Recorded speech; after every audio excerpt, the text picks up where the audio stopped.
Flex ko lang ang kaibigan kong ito. Ayan, yan na nga, si Don Quixote Pereira. Ay naku, yan ang kaibigan kong walang magawa sa buhay. Kaya mo, tamo. Diba, wala siyang magawa sa buhay niya. Naloloka ako pagkasama ko siya. Siyempre, flex ko rin sarili ko. Yun na naman ang kaibigan ko yan. Wala naman niya magawa sa buhay niya. Papunta kami ng supermarket. Pero habang papunta sa supermarket, nag-iisip kami kung anong aming kakainin.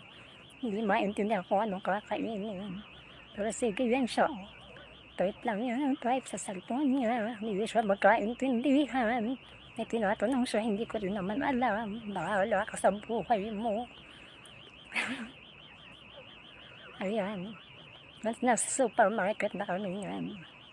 Kasi naalo ko siya kung gusto niyang mag-open sa GoTay. Ayaw naman niya. Kasi bad timing, wala siyang ID. Ayan na nga, pumasok na kami ng supermarket. Kasi bibili nga wet wipes, tapos naalala ko. Sabi nga pala niya, huwag na muna akong bumili, gamitin ko muna yung kanya. Kasi may order na nga ako sa Lazada, antayin ko na lang daw. Balik-ulit kami.